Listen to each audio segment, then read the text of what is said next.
Hi, I'm Kelly, and I'm 35 years old, doing really well in the world of interior design. For the longest time, I thought I had the perfect family. My brother Paul and I have always been close, and we were raised to be tight-knit, always supporting each other. But everything changed when Paul met Maria. One day, Paul called me up, excited as ever. Kelly, you won't believe it. I've met the most amazing woman. He was practically glowing through the phone. I was genuinely happy for him. Paul and I always shared everything, so hearing about this new chapter in his life made me excited too. Fast forward 5 months, and suddenly Paul dropped a bombshell. We're getting married, he announced one morning over coffee. I almost choked on my drink. Married? Paul, you barely know her. I tried to hide my shock, but he was completely head over heels in love with Maria. The wedding was a whirlwind, happening so fast, and before I knew it, I had a new sister-in-law. At first, Maria seemed lovely. She was all smiles, very polite, and appeared to fit right in with the family. But honestly, something about her felt a little off to me. During one of our family dinners, I started noticing small things. For example, she would steer the conversation in strange directions. "Oh, Kelly, you're still single, right? Don't worry. I'm sure you'll find someone eventually." She said it with a smile, but there was always this tiny hint of judgment underneath her words. I tried to ignore it at first, but the comments kept coming. Every time, they were sugar-coated, but there was always a little sting to them. It was as if she was subtly trying to bring me down. One day, I was helping Mom in the kitchen, and I overheard Maria talking to Paul in the next room. "Honey, don't you think Kelly's job is a bit unstable?" "I'm just concerned about her future," she said. That hit me hard. I had worked so hard to build my business from scratch, and it was thriving. To hear her question my career, like that made my blood boil. Things only got worse from there. At Paul's birthday party, Maria accidentally spilled red wine on my brand new dress. "Oh, I'm so clumsy," she said, laughing. "But don't worry, it probably wasn't that expensive, right?" I smiled through it, but inside, I was furious. It felt intentional, like she was trying to humiliate me. Later that night, I vented to my best friend, Rachel. "Something's not right with Maria," I said, frustrated. Rachel nodded in agreement. "I've noticed it too. The way she looks at you when she thinks no one's watching, it's like she's sizing up the competition," Rachel said. That made me pause. Was I imagining things, or was Maria really trying to get between me and my family? I sighed. But Paul's so happy, and Mom and Dad love her. Am I just overthinking this? Rachel looked at me seriously. "Trust your gut, Kelly. Keep your eyes open." That stuck with me, and from that point on, I started paying more attention. Slowly, I watched as Maria inserted herself deeper and deeper into every part of our family life. She volunteered to help Dad with his finances, constantly offering critiques about how he managed things. She reorganized Mom's entire kitchen, claiming it would be more efficient her way. Little by little, she was changing everything, and no one seemed to notice but me. What worried me most, though, was how Paul started to change. My brother, who used to be so outgoing and full of life, became quieter and more reserved. Whenever we'd talk, he would always defer to Maria's opinion, like he couldn't make a decision without checking with her first. It was so unlike him, and I couldn't shake the feeling that something was terribly wrong. One afternoon, while out shopping with Mom, I tried to bring it up. "Have you noticed anything strange about Paul lately?" I asked. Mom just smiled and shook her head. "Oh, you're overthinking it, dear. Maria's been wonderful to him." But I wasn't so sure. Something was changing, and I had a sinking feeling that Maria was behind it. I just didn't know how to make anyone see it before it was too late. I decided to talk to my mom about what was happening. "Mom, have you noticed anything different about Paul lately?" I asked, trying to keep my voice steady. She hesitated for a moment before replying, "Well, he's married now. Change is normal, sweetheart." "But, Mom," I pressed on, "it's like he's not even the same person anymore." Mom gave me a soft smile. "You're just not used to sharing him. Give it some time." I wanted to believe her, but time only made things worse. Every family gathering turned into a battlefield of passive-aggressive comments and tense moments. I tried to keep the peace, biting my tongue when Maria would make one of her snide remarks. But the stress was getting to me. My work started to suffer. My designs weren't coming together, and I found myself losing sleep night after night. One evening, after a particularly rough family dinner where Maria had subtly criticized everything from my outfit to my latest design project, I broke down in my apartment. I couldn't hold it in anymore. The tears flowed, and I felt completely overwhelmed. Just as I was starting to pull myself together, my phone rang. It was Rachel. "Kelly, are you okay? You seemed off at dinner," she asked, her voice full of concern. I couldn't hold back anymore. Everything I had been bottling up for months spilled out. I told her about my suspicions, my fears, and how I felt that Maria was slowly isolating Paul from the rest of us. Rachel listened patiently, and when I finished, she spoke firmly. "Enough is enough, Kelly. It's time to start digging. There's more to Maria than meets the eye, and we're going to find out what it is." As I hung up the phone, I felt a strange mix of determination and dread. I loved my family, and I would do anything to protect them, even if it meant exposing the person who had slowly infiltrated our lives, hiding behind a friendly smile. Little did I know things were about to get much, much worse. The annual family barbecue at my parents' house was supposed to be a day of relaxation and bonding, but instead, it turned into a nightmare that I'll never forget. Everyone was gathered in the backyard. Dad was at the grill, Mom was setting out salads, and Paul was helping Maria with her chair. I was chatting with my cousin when Maria's voice cut through the noise, interrupting us. "Kelly, sweetie, could you grab me a drink? You're not doing anything important, right?" Her words stung, but before I could respond, Mom called everyone to the table to eat. The tension was already building, and as we sat down for the meal, it only got worse. Throughout dinner, Maria kept making little jabs. "This potato salad is delicious, Mom. Much better than the store-bought one Kelly brought last time," she said with a smirk. That was it. I couldn't stay silent any longer. "At least I contribute something, Maria. What exactly do you bring to these gatherings besides criticism?" I shot back. The entire table went silent. Maria's eyes narrowed, and with a cold smile, she responded, "Well, I bring class for one thing. Something you clearly lack." Before I could stop myself, the words flew out of my mouth. "Class? Is that what you call being a manipulative bee?"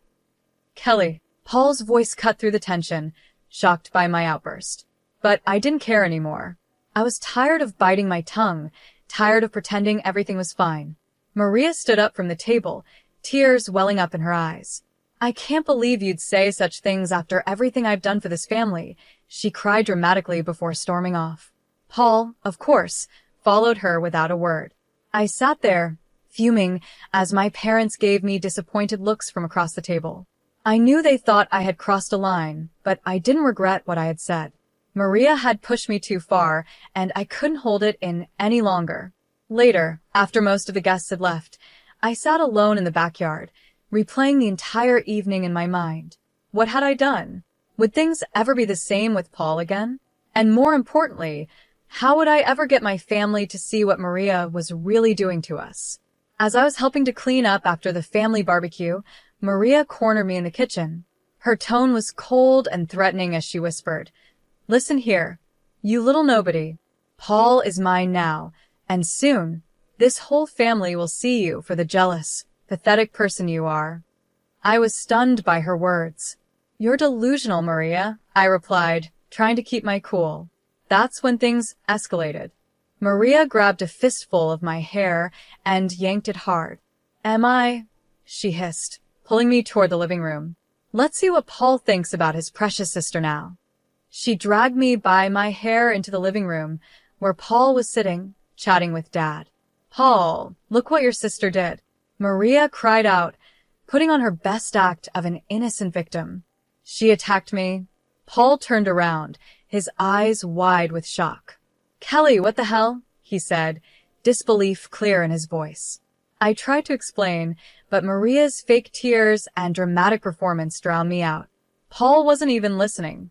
His anger was directed at me, not her.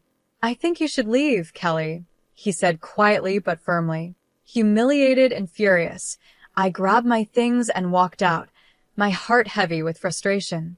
The next day, Rachel came over to find me still in my pajamas, surrounded by empty ice cream containers. I was emotionally drained, replaying the awful scene in my head over and over again. "That's it," Rachel said firmly, looking at the mess around me. "We're not letting her get away with this. It's time to fight back." Over the next week, Rachel and I started digging into Maria's past. We searched for anything that could reveal her true character. It didn't take long before we found inconsistencies in the stories she had told us. The college she claimed to have graduated from had no record of her. The company she said she worked for? It didn't even exist. But the biggest break came by chance. While grabbing coffee one afternoon, I bumped into a woman named Amy. She introduced herself as one of Maria's former coworkers. "Oh, you know Maria?" Amy asked, looking curious. "How is she?" "Still ruining lives, I assume?" My heart raced. "What do you mean by that?" I asked cautiously. Amy sighed and started telling me everything. Maria had a long history of causing chaos wherever she went. She had bullied coworkers, manipulated bosses, and even gotten Amy fired by planting fake evidence of theft.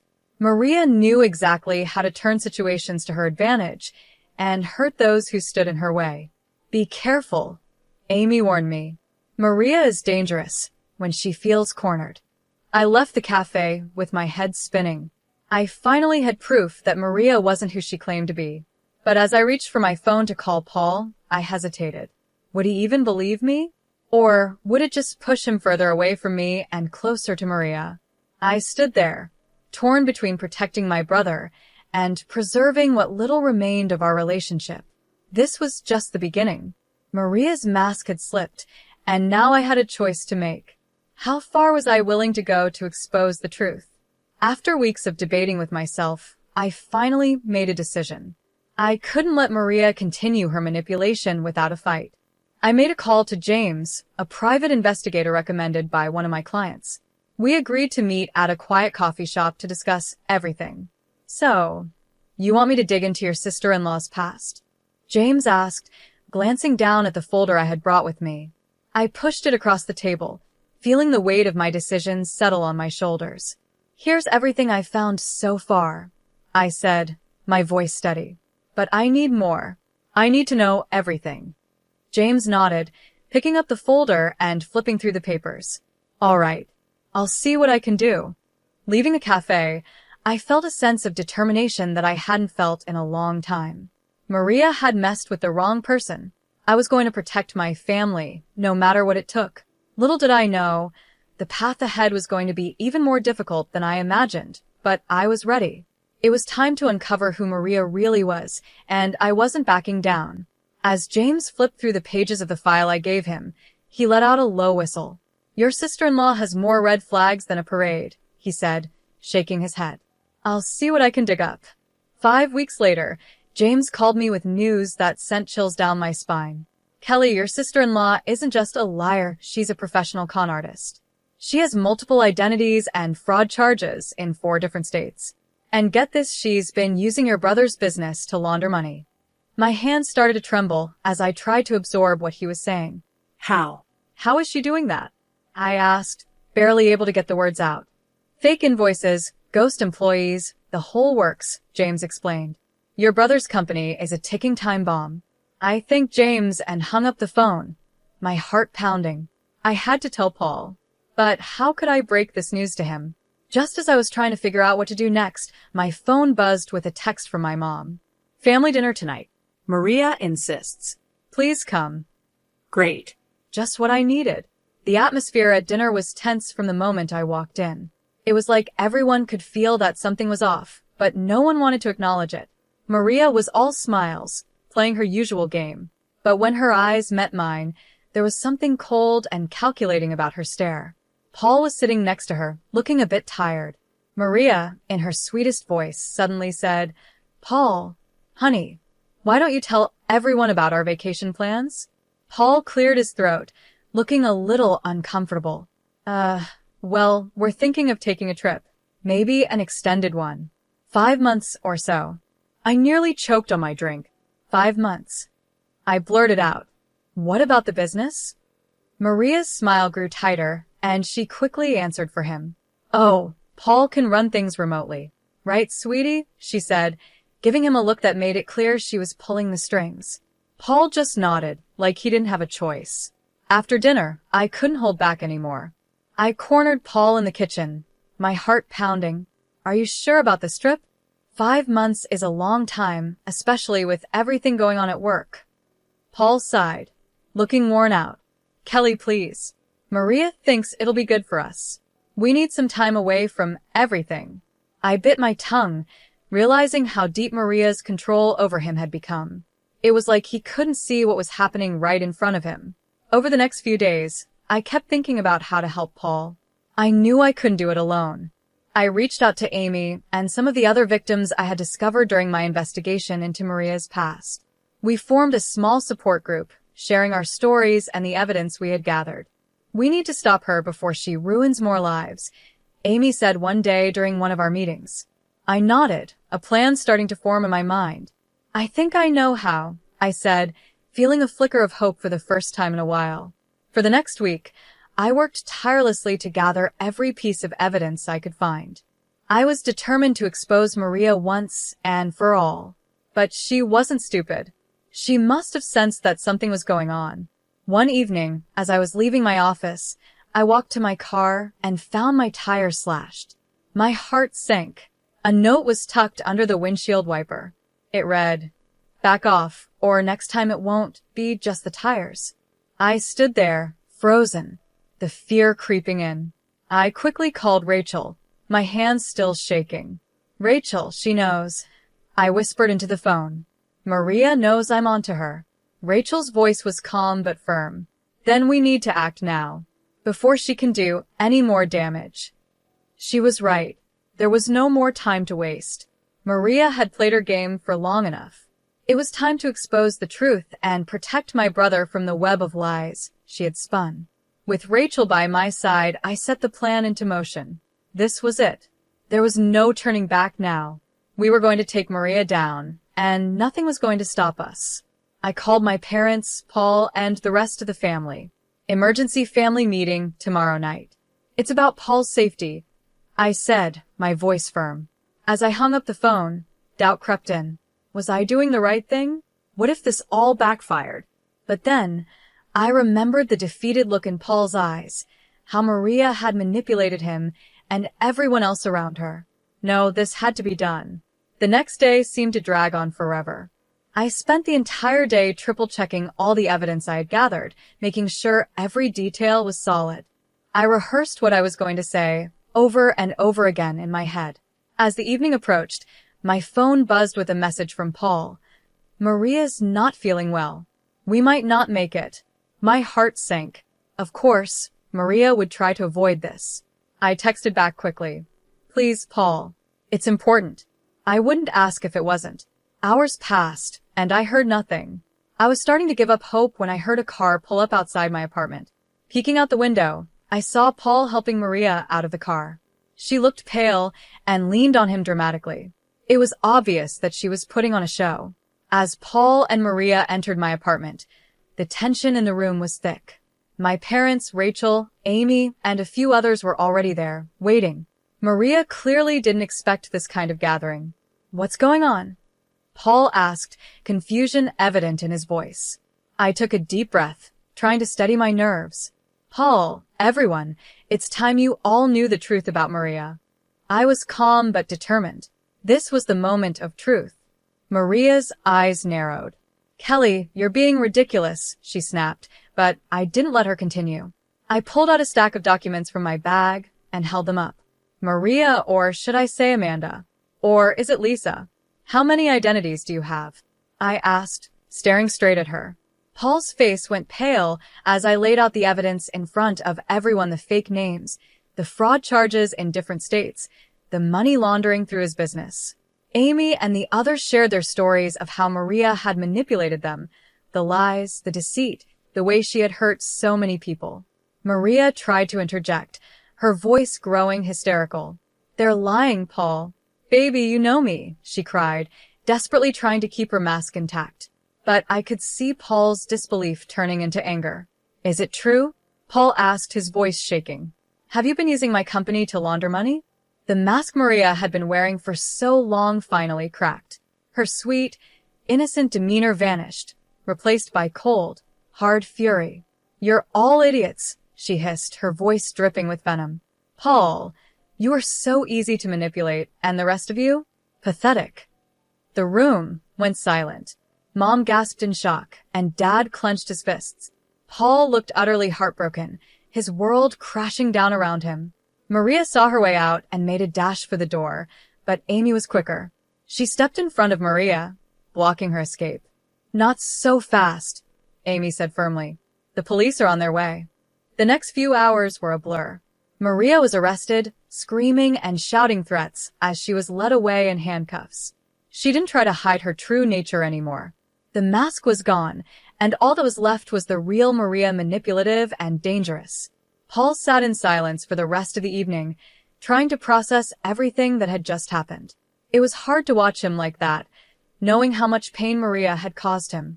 Days turned into weeks. Paul filed for divorce almost immediately. He also worked tirelessly to save his business, trying to undo the damage Maria had done. It was going to be a long road to recovery, but Paul was strong. I knew he would make it through, even if it took time. As for me, I was relieved. We had exposed Maria for who she really was.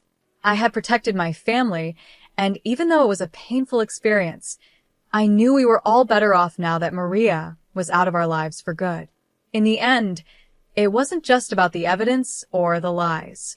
It was about standing up for what was right, even when it was hard. And I knew that Paul would heal, and our family would become stronger because of it. We had faced the truth, and we had won. I stood by Paul's side through everything. Months later, as we celebrated the successful relaunch of his company, he pulled me aside and said, "Kelly, I'm sorry I didn't believe you sooner. Thank you for not giving up on me." I hugged him tightly, feeling our bond stronger than ever. As I looked around at my family, now free from Maria's toxic influence, I realized how important it is to trust your instincts and stand up to people who try to bring you down. It wasn't easy, but it was worth it. We were free, together, and stronger for having gone through this storm. And that's the end of my story. Now, I have a question for you. If you found out your sibling's spouse was a criminal, would you expose them or stay quiet to protect your sibling's happiness? What's more important, family peace or justice? Let me know your thoughts in the comments. It's a tough decision, and I'm curious to hear what you would do. If you enjoyed this wild story, don't forget to hit that like button.